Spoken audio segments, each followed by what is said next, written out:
So hello বন্ধুরা, আমি তোমাদের প্রভূষণা অ্যান্ড কাশমোর চলে এসেছি আজকে নতুন একটা মিনি ব্লগ নিয়ে। তো তোমরা সবাই ভিডিওটা মন দিয়ে দেখতে থাকো। আর এই যে এখন প্রায় দেখো, আমার চোখ মুখ থেকে বুঝতে পারছো যে এখন প্রায় 6:45 বাজে, আর আমি উঠে গেছি এখন রান্না করবো বলে। কিসের জন্য রান্না করবো, হ্যাঁ সেটা বলছি। কারণ তোমরা কিছুদিন আগে একটা ব্লগ দিয়েছি, তোমরা নিশ্চয়ই সবাই দেখেছো যে আমি ঘর রেন্টে নিয়েছি, আমি আর বরজান একসঙ্গে থাকবো, সংসার করবো সেই জন্য।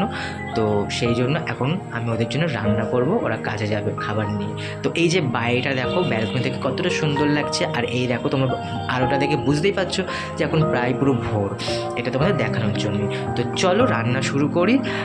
খুব হাই উঠছে, কি বলবো তোমাদের, প্রচণ্ড ঘুম। তো এই যে আমি জল গরম করতে বসিয়ে দিয়েছি, আর এই যে এইদিকে চালটা ভিজিয়ে আমি রেখে দিয়েছিলাম কিছুক্ষণের জন্য। তো এখন এই চালটা আমি গরম জলের মধ্যে দিয়ে দেব। তো চলো চালটা দিয়ে দিই হাঁড়ির মধ্যে, জলের মধ্যে। এই যে এই দিকে হচ্ছে সয়াবিন, এটা কিন্তু সাফোলা সয়াবিন। এই সয়াবিনটা কিন্তু খুবই ভালো, কারণ অন্য অন্য কোম্পানির যেসব সয়াবিনগুলো হয় সেগুলো কিন্তু গরম জলে ভিজে রাখতে হয়, আর তারপরেও রান্না করার পর থেকে একটু শক্ত শক্ত থাকে। কিন্তু এই যে সাফোলা সয়াবিনটা তুমি নর্মাল জলেই তুমি 10 মিনিট ভিজে রাখার পর রান্না করবে, দেখে পুরো সফট আর খুব সুন্দর হয়। তো যাই হোক, চলো চালটা এখন দিয়ে দিই হাঁড়ির মধ্যে। তো এইদিকে আমি চালটা হাঁড়ির মধ্যে দিয়ে দিচ্ছি। আর তোমাদের একটা কথা বলতে চাই, সত্যি কথা বলতে, তো আমার তো নতুন সংসার হয়েছে, আমার খুব খুব খুব এক্সাইটেড যে আমি কখন কী করবো না করব। কিন্তু দুঃখের কথা এই যে আমার বরজান সারাক্ষণ আমার পিছনে কাটি খেয়ে যাচ্ছে, এটা কর, এটা হচ্ছে না, ওটা হচ্ছে না। কাটি খাচ্ছে না, অ্যাকচুয়ালি আমাকে ভালোবেসে সব কিছু বোঝাচ্ছে, এটাও ঠিক আছে। বাদ বাকি আমি তোমাদেরকে দেখাই কী কী করি। তো এই একদিকে আমি ভাত বসিয়ে দিয়েছি, আর একদিকে আমি সয়াবিনের জন্য যে তরকারিটা করব সেটার জন্য আনাজ সবজিগুলো কেটে নিই। তো ফার্স্টে আমি আলু নিয়েছি, আলুগুলো ছাড়িয়ে নিচ্ছি খুব সুন্দর করে।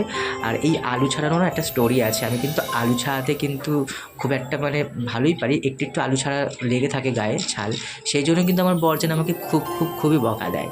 তো যাই হোক, আজকে কিন্তু আমি আলুগুলো খুব সুন্দর ভালো করেই আমি ছাড়িয়ে নিয়েছি, আর আলুগুলো কেটে নিচ্ছি।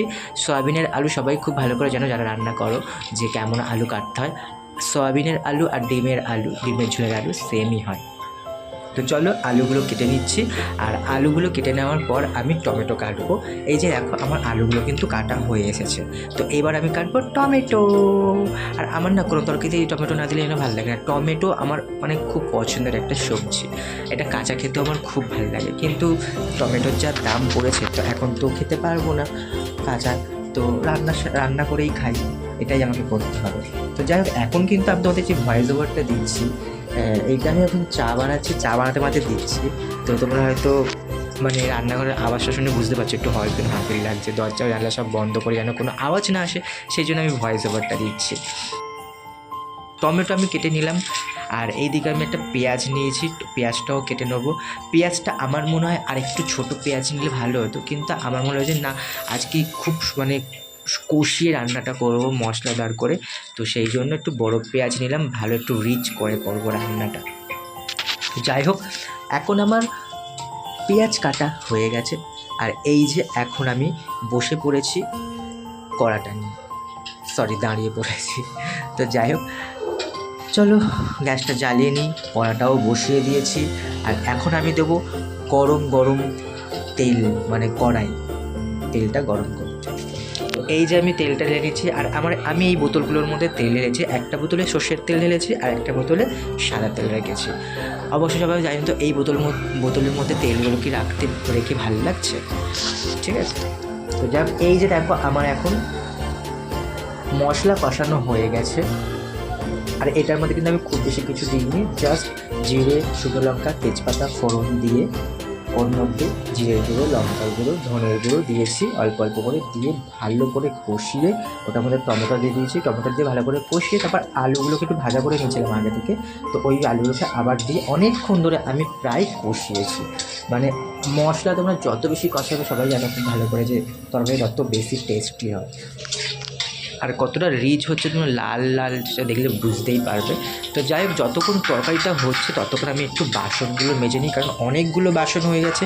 আর কালকে রাত্রে তো আমি মানে প্রায় বরজানের সাথে খেয়েছি, বরজান যতক্ষণ না খাই ততক্ষণ তো আমি খাই না। তো কালকেও কাজে মানে ও তো যেহেতু নাইট শিফট হচ্ছে, তো রাত্রে আসেনি, তো রাত্রে অনেক রাত করে খেয়েছে কাজের চাপে, তো সেই জন্য আমাকেও রাত্রে রাত করেই খেতে হয়েছে। তো বাসনগুলো মাজা হয়নি, তাই আমি মেজে নিলাম। তো চলো, আমার রান্না পুরো কমপ্লিট হয়ে গেছে, দেখানো হয়নি। আর এই যে আমার তরকারিটা দেখো কেমন হয়েছে, আর নিচে ভাতটা আছে, আরও কিছু ভাজাভুজি টুকটাক রাখা আছে, ওগুলো দেখালাম না। তো ভিডিওটা কেমন লাগলো সবাই কিন্তু অবশ্যই কমেন্টে জানিও, এই ছোট্ট মিনি ব্লগটা। আর তোমরা আরও এরকম ভিডিও দেখতে চাও কিনা সেটাও কিন্তু অবশ্যই কমেন্টে জানিও। পাশে থেকে অনেক ভালোবাসা দিও, লাইক করো, শেয়ার করো ভিডিওটা অনেক অনেক করে, আর অনেক অনেক কমেন্ট করো, আর যাতে একটু মনটা যাতে একটু খুশি হয় সেজন্য। কারণ তোমরা যদি লাইক করো, কমেন্ট করো, শেয়ার করো, তাহলে না মনে অনেক আনন্দ হয়। আর আমি রোজ ভিডিও দেওয়ার এবার থেকে চেষ্টা করছি। ভিডিওটা এখানে শেষ করছি। নিজেদের খেয়াল রেখো সবাই, এখনকার মতো টাটা।